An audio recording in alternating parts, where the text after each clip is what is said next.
Hey everyone, this is Jared Fink. Let's learn some more fretboard music theory.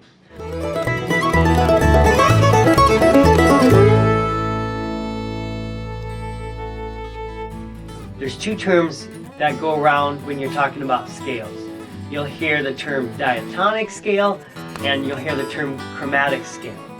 When you're talking about fretboards, most stringed instruments have what's considered a chromatic fretboard, meaning every note that you would find on the piano, whether it's the white keys or the black keys, is on the fretboard.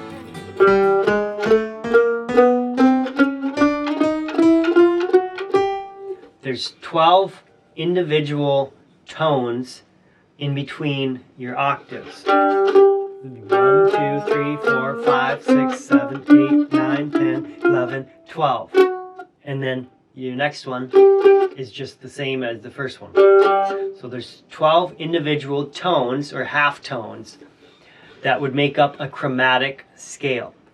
Now, when we refer to a diatonic scale, we're referring to only the notes that pertain to whether it's a major scale or a minor scale. Now we're talking about a different scale.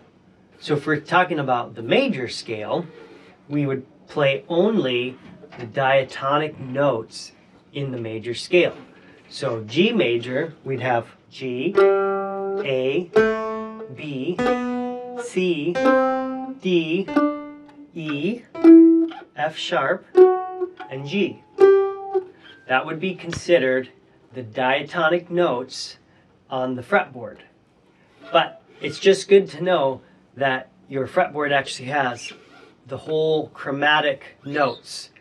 Now, interestingly enough, there is certain instruments out there that have fretboards that are considered diatonic fretboards. If you look at this picture here, you're seeing what's considered a mountain dulcimer or a lap dulcimer. And if you notice, the frets, they look spaced kind of weird. And that's because the frets are only the notes of the diatonic scale. In other words, when you play this instrument, you can only play the notes of, let's say it was tuned to G sharp. You can only play G sharp. If it was tuned to the key of C, C major, you can only play the C major notes on that fretboard. Where with a fretboard that has all the chromatic notes, you can play any note you want. And so if you're playing in G major and you want to add a little bit of flair to it, you can add extra notes on a diatonic fretboard. You can't just press any semitone. You can only press the notes of that key. I hope that explained the uniqueness of a chromatic fretboard and how versatile our instruments are. We've got every note that a piano would have within the pitch of the instrument. Hey, thanks so much for watching. Please subscribe, and if you thought this information was helpful, consider liking the video, and hey, share it with some of your picking buddies. I'm sure they'd love to learn all this as well.